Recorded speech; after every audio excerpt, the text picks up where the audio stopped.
Good afternoon and welcome to the Joy Show. Joy being an acronym for just one you. I am so grateful that you're here, and wherever you are in the world, welcome, welcome, welcome. Today, I want to start with our land acknowledgement. We are sharing this land. The land that we're meeting on is the land of many First Nations, Inuit, and Métis people from across Turtle Island, and this is home. We acknowledge and thank the original caretakers and knowledge keepers of the territory, the Mississaugas of the Credit, the Anishinaabe, the Chippewa, the Haudenosaunee, and the Wendat. We also give thanks to all other Indigenous peoples, recorded and unrecorded, who have shared responsibility for this territory. In honoring the Dish with One Spoon Treaty, which protects this territory, we accept our responsibility to peaceably share and care for the resources that surround us. We also acknowledge, as inhabitants of these lands, the inequity and discrimination continue to affect our BIPOC and 2S LGBTQ plus family. We therefore strive to be allies and take an active part in reconciliation. Recognizing our oneness and acknowledging our reality, past and present, we commit to moving forward in a spirit of mutual cooperation. We are one. Please take a moment to honor the stewards of the land where you find yourself.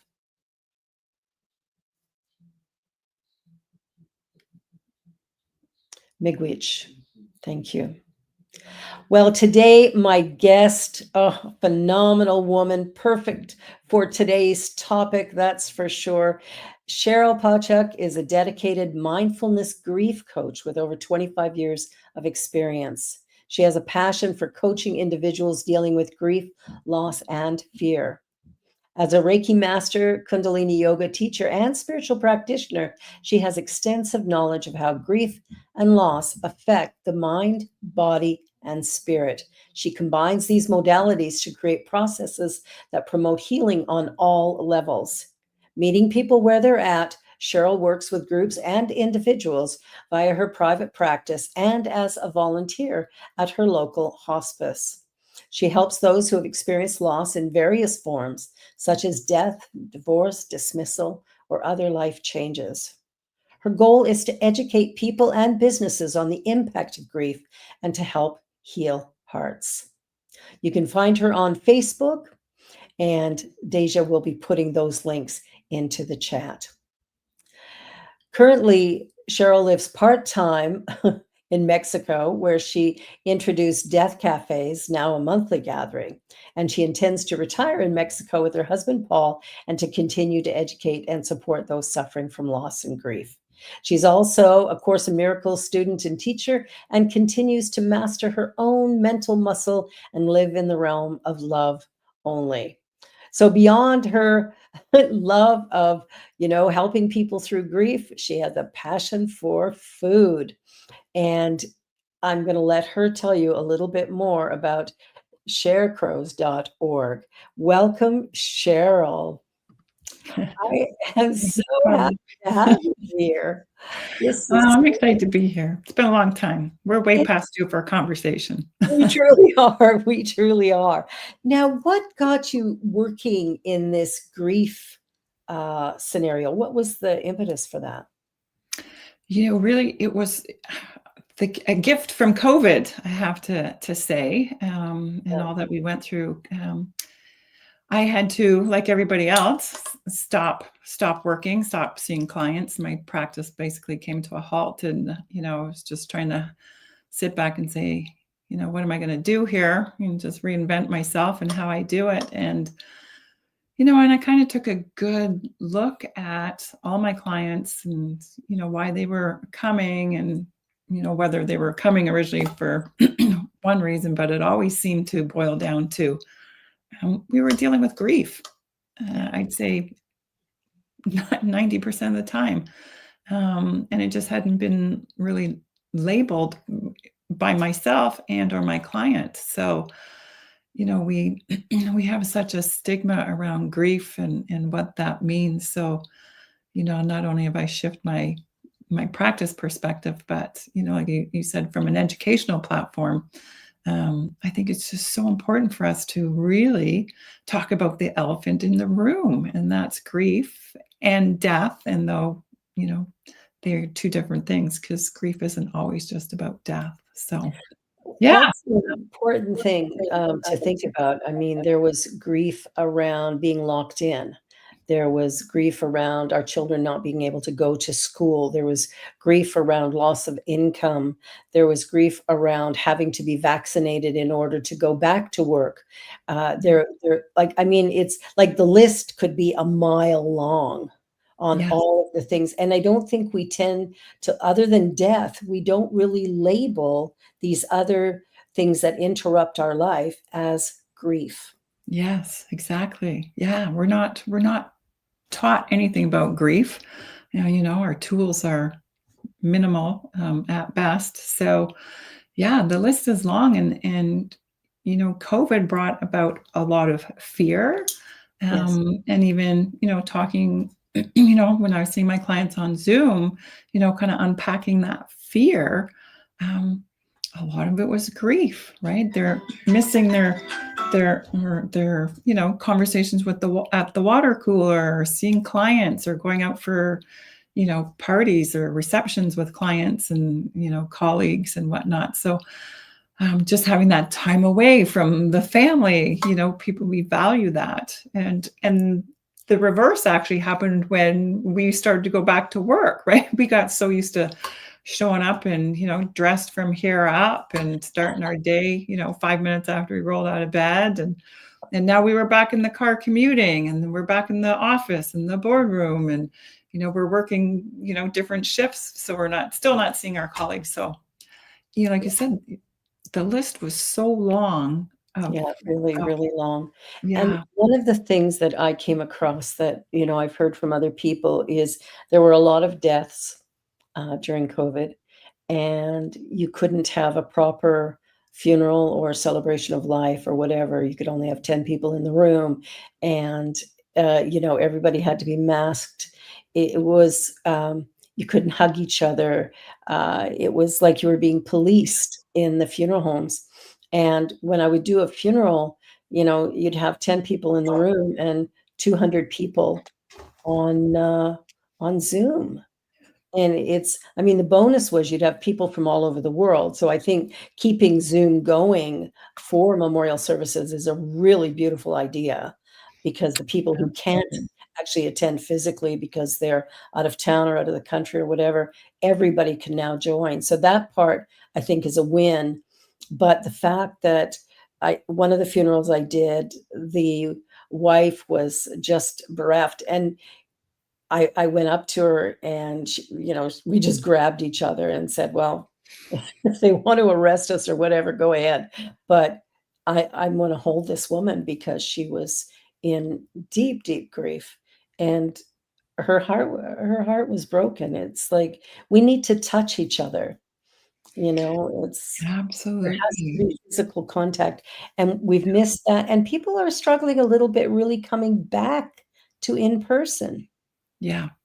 Yeah, and that's grief too, because we were afraid, but Yeah, we missed that. And like you said, we need that. We are meant to be in community. We're meant to touch. Minimum, what is it, 30, 20 hugs a day or something. But yeah, yeah, yeah, but that's one of the big, myths. And, one of the programs I facilitate is, there's so many myths about grief, and one of them is to grieve alone. And we were kind of mm, forced to grieve alone during COVID. yeah, Um, and a lot of us grow up with that myth, whether it's cultural or just programmed automatic thinking. But in reality, it's one of the worst things we can do for ourselves. yeah. Well, I think too in North America, I don't know about the rest of the world, but in North America, it's like you're expected to kind of hide it. Yeah, Even if you're at a funeral or whatever, you don't cry. If you're going to cry, make it nice and soft and quiet so it doesn't disrupt anybody. yeah, And I have to say, for the very first time, when I went to my mom's funeral a year ago, May, I absolutely just sobbed, and I just let it. I thought, I'm not holding this in. This is the grief of my dad's death. This is the grief of my mom's death, and now my stepmom, who I was very close to. It's like all of them together. It was like I was letting all of that out from years of withholding Yeah. that. And I had done services for my dad, but this service I wasn't doing, so I had that moment to just sit and be in the sadness that I was feeling, and I think that was very healing for me to allow myself to go there, Yeah. because in North America, we don't do that. We just Yeah. suppress, suppress, get depressed because we suppress, it's like Yeah. Well, I kind of describe us, and we're like a boiling kettle with a cork, right? And we suppress, and we just, oh, it's okay, and it's like, and then we have a loss, whether it's a loved one or a job or a an relationship, election result. and yeah, election results, and that's like the straw that breaks the camel's back, and that cork goes flying out of the kettle, and there's a Yeah, it's a mess big, at huge mess, right? But that. it's a mess that has been released, and it's a good thing.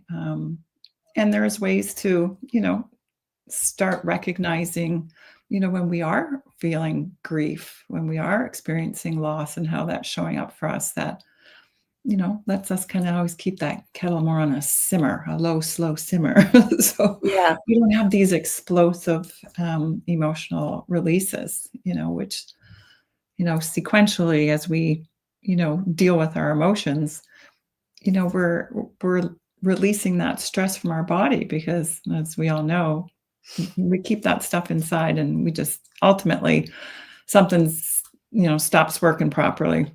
yeah, it's gonna make us sick for sure, for sure. So what are some of the steps, or what are some of the things that people can do to, number 1, acknowledge that there's a grieving process going on, but how to work through it?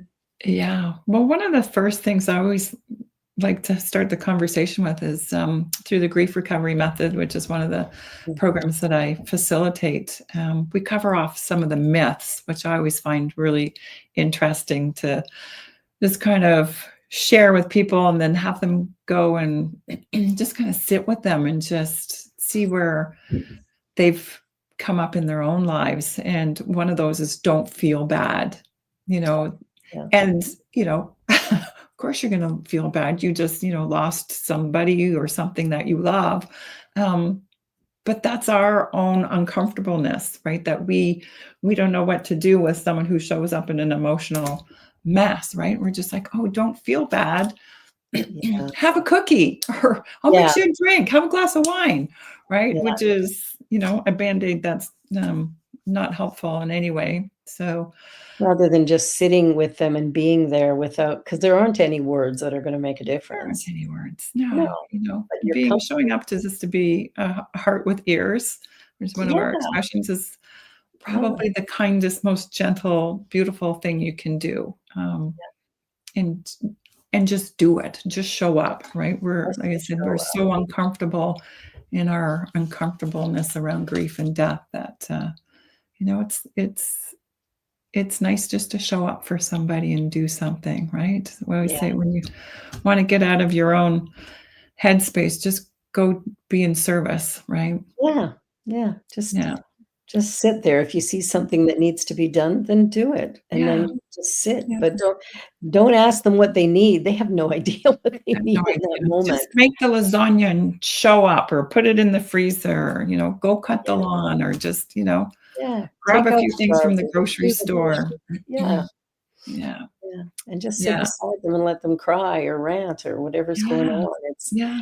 And yeah, that's another thing I I love to make people aware of, and I can't remember the name because it's got like 52 letters in it, but there's actually a chemical in our tears of grief that actually heals our pain. So mm, I always encourage people to, if they're crying, cry. yeah, Even for yourself, if you're sitting there, we have a tendency, right? Because we're always taught to, pat our eyes and, don't let anybody know you're upset or crying. Mhm. but just to let those tears flow. Let them And flow. it Absolutely. is actually physically, chemically healing for us to cry. It's funny to hear that because I have always told people that, tears are the way we heal our grief. It's and, I'll say it's spirit's gift that we just Yeah, let this out, and it's a way that it leaves, but I never knew about this chemical thing. yeah, yeah. I'll get you the I'll get you Really? the Yeah, little blurb on it. It's, that'd be yeah, awesome. so where Wow. it's important for us to cry and, Yeah, one of the things that we do when, when we're at a funeral, we're sitting with someone who's grieving is, we might put our arm around them, but we're like, "Oh, it's okay, stop crying," right? And we get the tissue and we're, you know, yeah, and I always in my workshops say, "I will have a box of Kleenex on the table, but I'm not gonna hand you one." yeah. And, You want just, it, you'll take it yourself. yeah, Yeah. just talk through, just keep giving that grief Mhm. its voice and let it just come through because it is so healing on so many levels. And it's Yeah. important to let the rest of the people in the room know, leave them alone, don't touch them, Yeah. don't try to make it better because you Yeah. can't, and make sure No. that, you're holding space, but it's Yeah. not up to you to put your arm around them or, like, let them let it out, and, it's hard because it's not really our nature, we want everything to be Yeah. fixed. I think It my daughter, isn't. when she was in grade 3 or 4, with something happened and she was crying at school, and the teacher's aide said, "Don't do that because you're gonna upset the other children." I immediately, when she came home and told me, went down to the principal and said, "You need to talk to this person because my daughter gets to cry if she wants to cry. Yeah, I know, And if I she know, needs to do that, like, I don't ever wanna hear that somebody's told her she can't." I Um, know.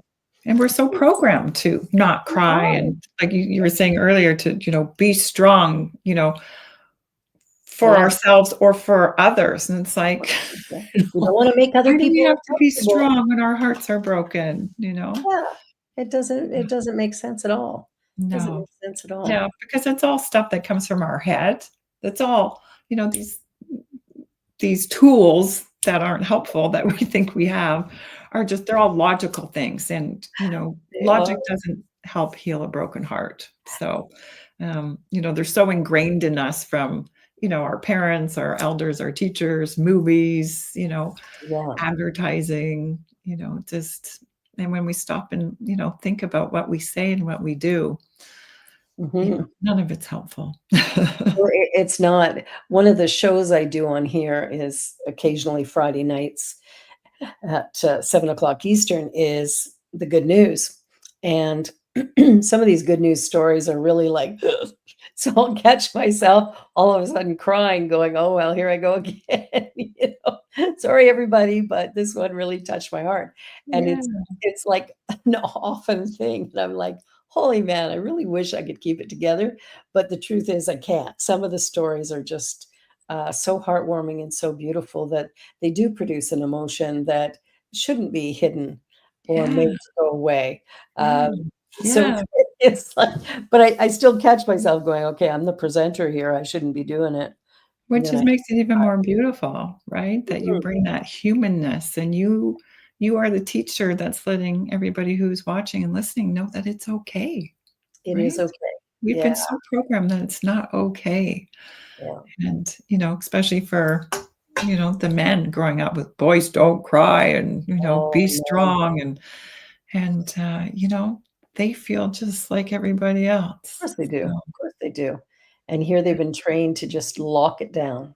We yeah. wonder why men sometimes get into fights with each other, physical fights and stuff. Well, of course, there has to be some kind of release. Yeah, yeah. Well, that's that cork flying out of the kettle, right? You never It is. someone's just gonna say something or you're gonna have a bad day and, and you're just gonna lose it, Yeah, and it's and all we'll because dig we deeper. suppress so much. Exactly, exactly. We can't Yeah. keep carrying all that stuff around with us. Mhm. It's So not a good what are thing. some of the programs that you offer? I know you started a deaf cafe in Mexico. I couldn't say the name of the of the Cafe Mortis, it's, yeah. Well, that was interesting because it was originally someone had originally started one in the area that I go to, and they're like, "Oh, well, we can't call it a death cafe. That's just too uncomfortable." So Mortis in Spanish, it's death. Yes. So that and, and it kind of fizzled out and, COVID hit and everything, and, so, yeah, it was just on the tail end of COVID, where I went down to, just winter, and my girlfriend says, "I've been talking to a few people, and they I've been mentioning that you do death cafes, here in Ontario." And I do them through our hospice here as part of our community education platform. So, I said, "Sure, I'll have coffee with a couple people and talk to them about death cafes." So, by the time I got to Mexico, my girlfriend says, "Oh, I think we have about 40 people registered." I'm like, "For what?" So that was kind of the birth of the Death Cafe. Oh my Um, gosh. yeah, it was wonderful, and we're going into our 4th year, and, yeah, once a month, we just get together and we talk about all things death and dying, and it's, never a dull conversation and never have the same conversation twice, and, Yeah. we have about, on average, 25 to 30 people will show up. Wow, that's a Mm, lot, that's a lot. yeah, I don't so think the numbers have been that high here, but I haven't gone to one yet, but I debated, starting one when I first heard about it, which was a few years back, and yeah. just got busy with other things and wasn't able to do it, but, it's such a great, place for people to talk about the things that we're not allowed to talk about. Yeah, but again, it's like grief, it's just we're just, addressing the elephant in the room, right? We're taking something that's been taboo and just normalizing it. And, Yeah. especially when it comes to death, I think it's, probably one of the hardest conversations, for us to have. Mhm. And the Death Cafe is such a great way to have a conversation with a bunch of strangers because just kind you can, just let whatever on your mind come out and you hear other perspectives and opinions and stories and just makes it easier to go home and have those conversations with our loved ones. And Absolutely. that's the intention. So, yeah, lots of positive feedback on them. It really is a brilliant idea, and I think it's something that, it'd be nice to have more groups around and a greater awareness of it so that people would really, take advantage of it because I think that's one of the things it sort of demystifies as well.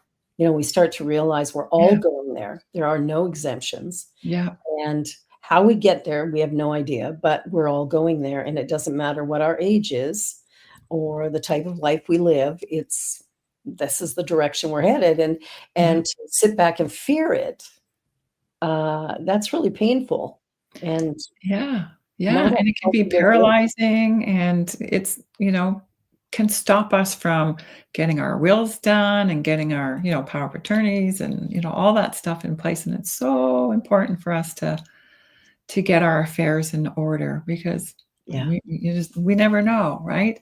we And to don't. have that all prepared for our loved ones, Mhm.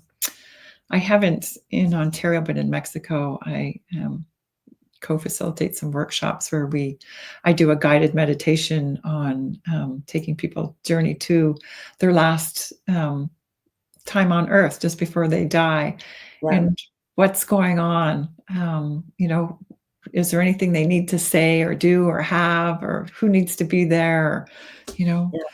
what does that look like, and then we do Mm. an art piece so they can capture that, but Well, it's you know beautiful. yeah, it's fun. So Yeah, even beyond the legal paperwork stuff that we need to take care of, but what does our end of life look like? Like, what do if all situations being ideal, what do we want? Do we want to be at home? Do we want to be at hospice? Do we want to, fly back to our hometown? Do you want yeah. to be in the living room? Do you want to be in your bedroom? Wow. Whatever that looks like. Do you want music? What music? You Yeah. know, if you're eating food, what kind of food? Who do you want there? Who do you don't want there? Oh, It's all exactly. important stuff, right? It's really important. It's Yeah. it should be truly a celebration going out and a celebration coming in, and Yeah, yet exactly. because really they're both kind of the same process. Well, Uh, they are, right? yeah, Yeah, yeah, so and that it was doesn't matter where, the ones left behind are always gonna grieve, and, absolutely. so but you can celebrate every life that, is in your life It was always. truly, truly.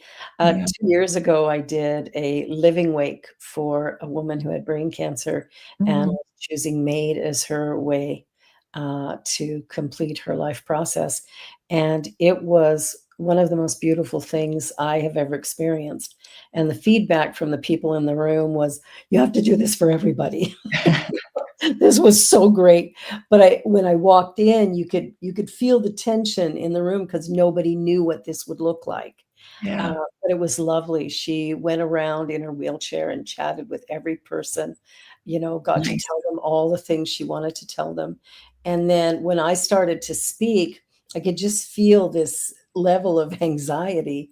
And so I started with a joke and it just broke everything open because it was really silly joke, and so everybody just laughed, and it was like popping a balloon, and all the air, all that tension left, Yeah, and there was now room to celebrate this beautiful woman that they loved so much, and to really be able to say goodbye in a way that honored what she wanted.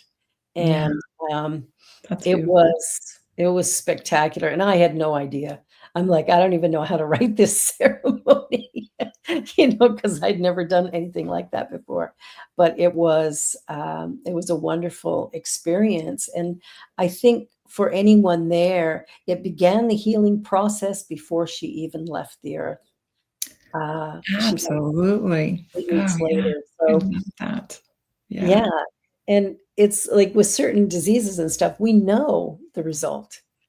When you have brain cancer that's metastasized, it is what it is, right? yeah, This is the time that we have to, say goodbye, but there's still that, "But I don't want you to leave," kind of thing, and, we resist it's death hard. so Yeah, it's hard. I know, when I was studying the grief recovery method program, I, of course, go through the program, and we have to take a relationship, and, I had, done my father, ironically, because he was the first parent that I lost, um, but just to work through the process Mhm. of, just looking at my stories and, just all the things that were weighing heavy on my heart, I was able to resolve so much and Yeah, and have conversations with my dad before he died. And I was so at peace when he died, because we'd had so many great conversations and we'd had some tough conversations too. We yeah, talked about, end of life, made, just like what did he want, and yeah, it was just so rich in love and such healing conversations that wonderful. it made my grieving process like probably one of the best ones I've had. Yeah, much But easier. yeah, yeah, it makes it easier when you know that they're complete and Yeah, that I'm feeling complete, like there's nothing left weighing heavy on my heart, so, that's right, what needed to be said was said. yeah, so Well, we're powerful. gonna take a little commercial break, Okay. and then we're gonna come right back with more conversation, so don't go away. This is The Joy Show on the New Thought Media Network, and we're gonna be back in just a minute.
Please help us say thank you to our organizational sponsors, including the Hepperlin Foundation, Affiliated New Thought Network, International New Thought Alliance, Science of Mind Archives and Library Foundation, Center for Spiritual Living Denver, Center for Spiritual Living Midtown, New Thought Philadelphia, Planned Happiness Institute, Summit Center for Spiritual Living, One Heart Retreats, Center for Spiritual Living on the Lake, Unity Spiritual Center, Kitchener, Om Center for Spiritual Living, La Mesa, Satya Center, Center for Spiritual Living, North Jersey, Unity of Savannah, and Center for Spiritual Living, Seattle, as well as all of our individual donors.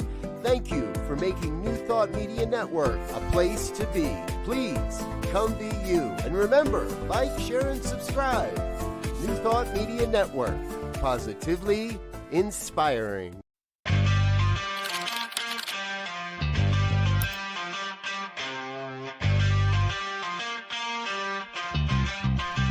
New Thought Media Network.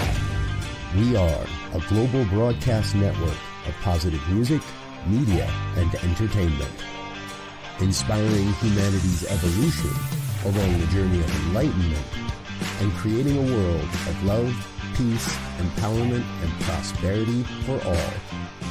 New Thought Media Network, positively inspiring.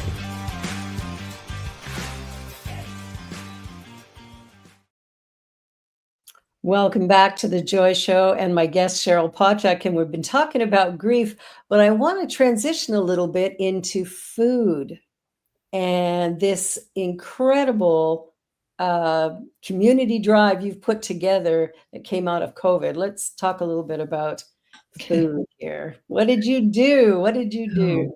Yeah, but I belong to a women's volunteer organization in here, and our whole mandate is just to create different events in the community to fundraise, and then we take all that money back into the community. And of course, during COVID, everything was canceled.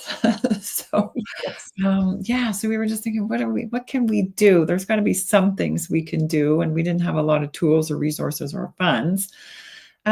So just kind of played up on, I think it's Unionville or Newmarket or something have scarecrows, and Meaford up our way here has scarecrows on display just to attract people into the downtown core, into the local businesses. Yeah. So I just said, what if we had people create scarecrows and put them on their front lawn with food baskets, and we could create a map that we would sell by donation. And then people can drive around in their car, stay in their bubble with their little map and drive around and see all the scarecrows and leave them treats, because this was, October, end of October, Halloween timing. Yeah. And so that's what we did. We got everybody together. In our first year, we had almost 100 scarecrows on display. So 100 residents and business owners stepped up. I think mostly out of sheer boredom, gave them something to do. Yeah. And so we printed up our tour maps, and we got a sponsor to do the printing for us. And we had the stores that were open selling them for us and taking donations in a little collection jar. Yeah, so we did that for 11 days. So it's just kind of evolved over. We just finished our 5th year with this event. And it just keep evolving. So we've added another day, November 1st, which we call Donation Day, which I'm hoping is going to be a national holiday. That'd be nice.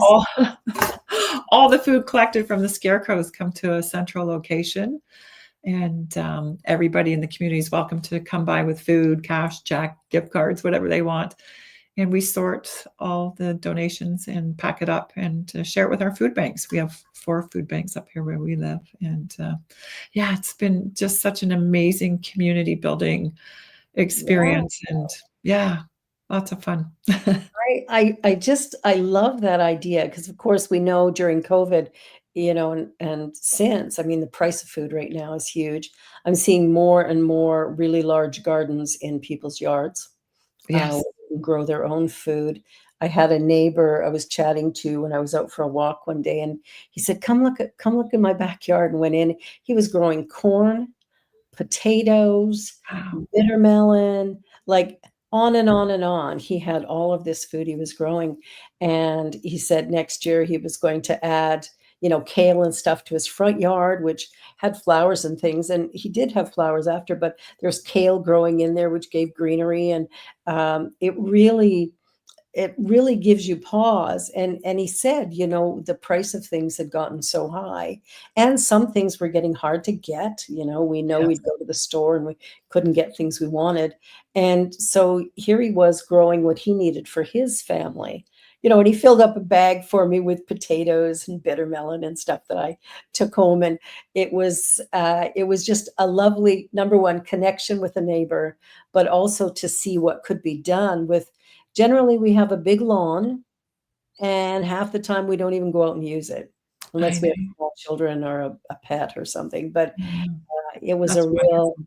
yeah. And I've noticed still as I'm walking around the neighborhood that there are people growing fruits and vegetables in their backyards now. Way more. Yeah. Yeah, Way more, which is great. I always say grass is really overrated. Our yards could be used so much better for growing food. And yeah. and even environmentally, Hey. one of the, we know how important bees are and how they're really being threatened. And a friend told us we were getting ready to rake up all our leaves, and a friend said, "Leave it on the grass." The bugs are under there, and then come spring, the bees, uh, the bees will be, more prolific as a result of the food that will be there for them. So I don't know how it works, but we took them off the driveway, sidewalk and stuff, but it's on the grass, and then we haven't heard our neighbors complain yet, but that might come. We'll Yeah. see. Yeah, I've heard about that, and I just met a woman up here who actually has a forest garden, same concept, um, Yeah, where she takes all her grass clippings and twigs and branches that fall out of the tree during a windstorm and leaves, and it's just all piled, and she said every level is a whole infrastructure of, yeah, turning over a forest and just providing from, the smallest micro living organism up to, birds and squirrels and, whatever's out there. And yeah, it's really fascinating when you get into what's possible, right? And we need to be yeah, looking at alternatives for food consumption. And I'm a yeah. huge advocate for eating real food. Yes, yes. Real food You know, is a good idea. It well, really makes a big yeah. difference. Well, it's a domino effect, it's, to me, ties into grief, if we're having, difficult time managing, you know, the losses and experiences we're having in our life, if our body isn't being fed nutritious food, Exactly. nothing works. Our mind doesn't work. We can't, we don't sleep properly. We can't focus. We can't, And then we sort out take our drugs to emotions. fix that. What's And that? we take drugs to fix all that. We take Well, that's antidepressants, it, right? Yeah. we take diet pills because we've just gained weight because of and Yeah. all of these things are sort of building, a system that can't be maintained. Yeah. Whereas the healthy diet, I think about things that we go in and destroy, like we destroy mosquitoes, we wanna get rid of wasps, we wanna get rid of, like, there's all of these things we wanna get rid of. We wanna get rid of the coyotes, we wanna get rid of the wolves, we're in this place of going, "Well, this is an inconvenience to humans, so let's get rid of it." But it's playing a role in the whole ecosystem, and if we want to have healthy, strong lives, then we have to be part of that system Yeah. rather than trying to destroy elements of it. Yeah, well, and it's such a domino effect, and like you said, the price of food and, food insecurity is just It's huge. it's huge. It's Yeah, huge. I've in conversation with, the Daily Bread Food Bank and, the Salvation Army food banks and different organizations across the country. And it's, it's it just makes me sick by Yeah. the time I'm finished a conversation or, hear Mhm. someone's presentation. And, and that's why I'm so passionate about Sharecos. It's just such a grassroots thing that everybody can Love it. do to come together Yeah. to help alleviate, some pain that our neighbors are having. Like we're sitting at close to 1 in 5 people are reliant on a food bank for at least one meal a day. Wow.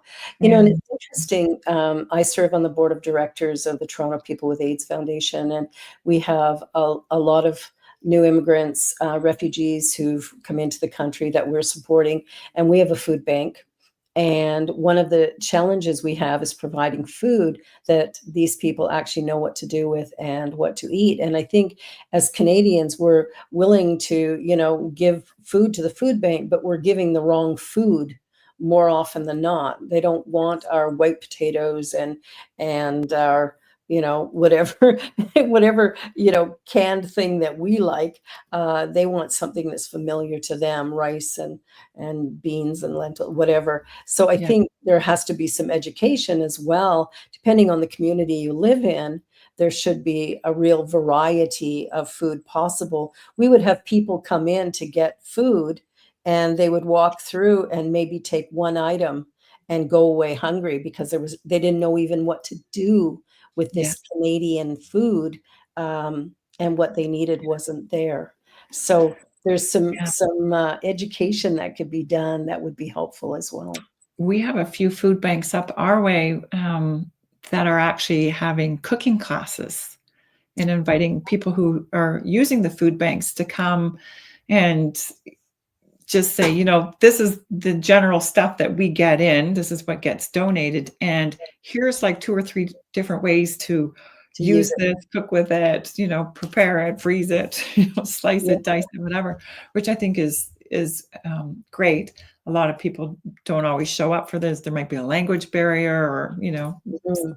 some people are using a food bank or working 2 or 3 jobs. So it's a time thing that makes it impossible. But yeah, there's got to be a lot of thought put into how we, are dealing with our food banks and making them efficient and useful for people that are Mhm. reliant on them. I know one of our other food banks here is making sandwiches for kids at school, and Oh, that's great. they're making like 1,200 sandwiches a week for kids. That's a Wow. lot. And learning process for them too, because what do kids like in sandwiches, or what's a healthy lunch that they can serve up. So Yeah. And of yeah, course, with some of our new immigrants, they don't eat sandwiches. well, that's what I'm saying. They don't even know what a sandwich is. Exactly.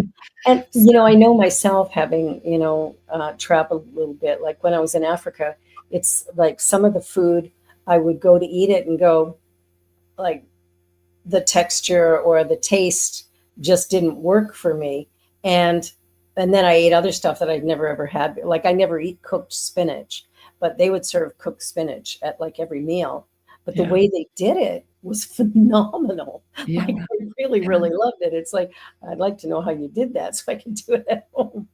But there were so I think we make certain things. I had a friend who's Korean, and we would make sandwiches and she'd go like it's disgusting to her. Like it was like I can't eat that. And I would just go, okay, what can I do for you? Because I wanted to be supportive of my friend. And yeah, so it's learning that we do live in a multicultural country, and how do we find ways to be more welcoming by providing what's actually needed and wanted.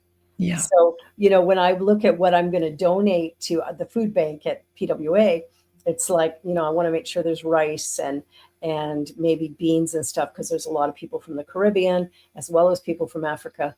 And so finding food that, and then indigenous people as well are wanting something else. So yeah. just, sort of education is such a powerful thing. So And powerful. donate money. Well, I was gonna say money is always is always a good thing because it allows a food bank to buy specific to their community and who's coming in. Exactly. And it lets them, they can stretch a dollar, way better than we can, if they get Absolutely. discounts at grocery stores, or they can, they shop for sales and buy in bulk and, Yeah. different things that we might not always be, able to do. But the Mhm. other things that are great to give to food banks are um, like diapers, baby Oh, baby formula, formula, baby yes. bottles, little onesies. Feminine hygiene is so Oh, needed. And just toiletries, dish soap, laundry soap, yeah, shampoo, razors, deodorant, yeah, all of that stuff is really, really appreciated. So yeah, it and I doesn't have to don't just think be of food. that. Yeah. I went to a Canada Day event at, one of our congregants, and it was fill a purse with those essentials. And so come to this event, but bring a purse with you. And so it was really, really cool to turn around and take a purse and fill it up with, deodorant and shampoo and tampons and pads and, all of these things that a woman might need.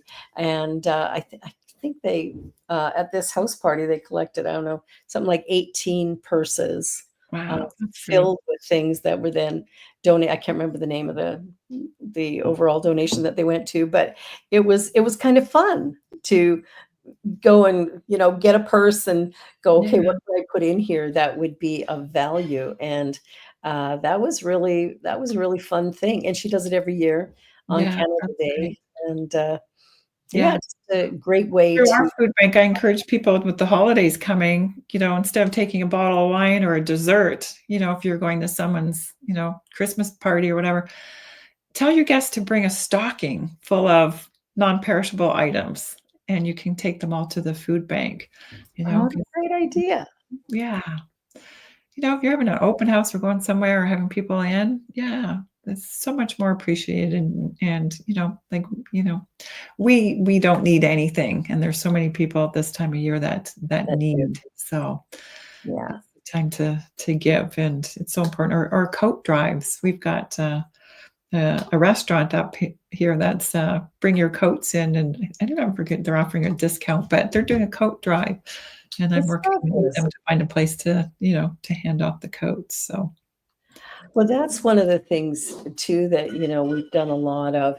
Any place that's dealing with immigration, because we have a lot of that these days, is to turn around and provide clothing and coats and gloves and boots and all of. yeah, I mean, all of us have got stuff in our closets we're not using. yes, way too That much stuff. way too much stuff. Pierre and I moved from, a house with a full basement to a house without a basement, and so we had to get rid of a lot. And while we were doing that, we just donated all of it to PWA, going here, and they took truckloads of stuff. They would rent these these cube vans from Uh, U-Haul and fill them, freezer and you name it. All of it had to go because we didn't have room for it. And, but the feeling, the warm feeling of knowing that somebody who, has nothing will yeah, now have something. yeah, And I remember being at a, World AIDS Day event December 1st of last year, and there was a gentleman there who was wearing sandals, and he was barefoot, and it was, I don't know, -8 or 9, like, it was really, really cold, and I had an extra pair of socks in my bag because I thought I might need to wear 2 pair of socks, it was so cold. I didn't think my boots would be good enough, so I gave him those socks, and, it's a small thing, but for him, it did make a difference. yeah. Little Well, things I we do. think it's so important for us to educate ourselves Yeah, to, we're talking about grief and being educated and with the food insecurities and who's actually using food banks. And, I've been in, conversations where questions are being asked and says, well, I see people show up in their sports car or their SUV or whatever. And it's like, well, that might be their home. So you don't know, so Yeah. to just, watch ourselves where we're having judgment, or, you see, someone on the street with a dog, and, we've all done that, saying, wow, if they can't feed themselves, they shouldn't have a dog. But that dog, is anybody who has a pet knows how Yeah. sane a dog can keep us. And, it's, could be the thing that's keeping them from, doing something horribly drastic. And Absolutely. even just having a cell phone, right? You know, a lot of times they're given a cell phone, it's paid for, Yep. um, but that's their lifeline, that's their lifeline to the world, because they have nobody.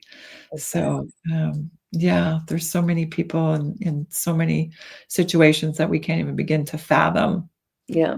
what's And it's happening to interesting them. as you mentioned pets because, I mean, there's another thing that we could donate, dog Yes, food. yes, we get one of our local businesses up here, Global Pet Food, actually, shout out to them and their supplier Horizon.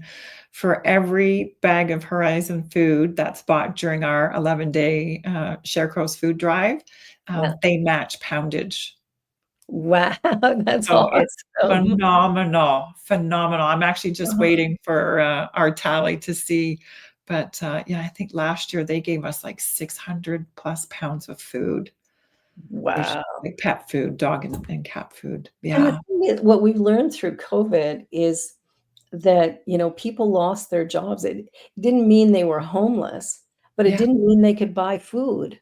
yeah, They yeah, might be able to keep the roof over their head, but now they're scrambling, like, "How do I feed my pet?" Or, "How do I feed my children?" So that judgment that we can have that, we do, we'll go into judgment going, "Oh, yeah. you're driving an SUV, what are you doing at the food bank?" I think it takes strength to go to a food bank. It does. It does. It's, Somebody who's never needed to do that, to have to go, that's a little bit humiliating maybe to it take that is. step, Yeah. Well, forward. we just think of the statistics that, like I said, if we're sitting at 1 in 5, you dependent on a food bank. Now, a majority of that's kids, but it's like, that's your neighbor. That's your neighbor. That's Yes. your neighbor. Yeah. That's Yeah. more than one of your neighbors, depending on how long Absolutely. your street is. And the CEO of the Toronto Daily Bread Food Bank released some phenomenal stats that, yeah, just shocking. But the highest increase of food bank users in 2023 was double income families. Yeah. Yeah, So because you can't even survive on that anymore. no, no. When we moved, we rent, and when we moved, our rent went up $1,400 a month for less house. Yeah, I know. It's just crazy what's I don't happening. how do people manage that, when you've figured out your budget and you're living to your means, and then all of a sudden something happens where that gets upped significantly. Now Yeah, we've been able to manage that, but not everybody can. yeah. Or And you have one emergency, and there goes oh, your little nest egg. It's yes, yeah, yes. We yeah. live in a world where we have to really work together. We do, we do, and that's why I said, Sharecrows. Like I said, such a passion, because it's a community grassroots thing that Yeah, it's I fun, love it's interactive, it's an opportunity for us to restock our food banks. And the nonprofit that's coming into the Sharecrows family with the funds that raise, I mean, it's my hope that all the money goes to the food bank, but we're inviting them in on the premise that keep whatever money that you raise, from the food drive to fuel other programs, like, it. we need to keep feeding our community, not Yeah, just we do. food, but with creativity and change and that interaction, right? It's so important for us to have that. I love that. I love Yeah. that. Well, you're doing remarkable work. It's like we could stay on here for a couple of hours, I think, to I discuss know. all of the remarkable things that you're doing. And I would really like to, I'm going to go on and check out Sharecrows because I think that's something brilliant that, could be done here as well. Yeah. It's, the area that I live in, I know there's lots of need. And so just being able to provide something more that's kind of fun and interesting. Yeah. I love that. I love that. So I've got a little bit of time to work on Yeah. it. Well, I invite, yes, because the food drive is always the same dates. It's October 20th to the 31st. Yeah. So it's kind of after Canadian Thanksgiving and before US Thanksgiving. So it's a great time to restock food banks. But yeah, and it's we're rolling it out this year. So we're inviting all nonprofits across the country to come join the family, be a sharecrow. Yay! Oh, I love it. I love it. Well, I'll get some details and I'll share it Yeah, in our community as that'd well. be wonderful. So we're coming up to the end of the show, Mhm. and we're, I always like to ask, what is one thing that you think is the most important thing shared today that people could take away? Like, what would be the most important takeaway from today's show? Yeah, well, I just to circle back to grief, I just want everybody to know that grief is a normal and natural reaction to loss, and life is full of losses. And don't shy away from what you're feeling. Don't hide. And there are resources out there. I think you're going to share my website. I've got free resources on my website. And yeah, don't grieve alone. Don't grieve alone. Yeah. I love that, Cheryl. Thank you. And I think too, reminding people that when somebody around you is in grief, just be present. There's Yeah. no words that you can say that are going to make a difference. Don't try to make it better, make it go away, because you can't. No, And just to share space, and then don't even ask them what they need, because frankly, they don't know. they Um, don't do. Yeah. yeah, just look around and see if you see something that needs to be done, do it. Do it. Or Yeah. yeah, Yeah. if you can think of something that might make it easier for them, do that. Yeah. Uh, but just sit with them. Sit Yeah. with them and have a conversation, and Yeah. don't, uh, and if they're crying, let them. And, what did you say about those tears? That there's that Just chemical. let them fall. They're very healing. I'll get you that, I'll get you that info so you can share Yeah, that. it's healing. I've So I've important. always said that tears are healing, so let them Yeah, now flow. science has proved it. So it I must love be true. That's fantastic. That's fantastic. Well, you are doing phenomenal work, and I'm just so grateful you decided to join me on the show today, because I know this is going to have an impact as well on people. So, Cheryl, thank you so much. And her website is, on here. We've scrolled it many times, so be sure to check that out. Check out Scarecrows, and you call it Sharecrows. Scarecrows, yeah, that's Scarecrows. 11 days where we transform scarecrows into sharecrows. Oh, I love that. That's so fun. And I'm sure every kid in the neighborhood will love walking by and Yeah, seeing whatever people have created. yeah, Oh, this yeah. has been They learn to fantastic. give too at Halloween. It's not just about taking, right? So, Yes, yes. Give, give, give. yeah. Well, that's our time for today. Thank you for watching. Cheryl, thank you for being here. Thank And for our producer, Deja, thank you so much for all that you do, my love. And hey, be sure to like, share, and subscribe. And think about how you're donating, how you're showing up in life, and allow yourself to just be, because that's the most healing thing you can do. I love you, bless you, and have a most wonderful weekend, everybody. And we'll see you again next week. Bye for now. Bye, Cheryl. you. Bye. On behalf of everyone at New Thought Media Network, thank you for being a member of our virtual family. Your financial contributions help share the New Thought message with people from around the world. Please visit and contribute at www.ntmedia.org/donate. New Thought Media Network, come be you. And please like, share, and subscribe. Until next time, peace and blessings.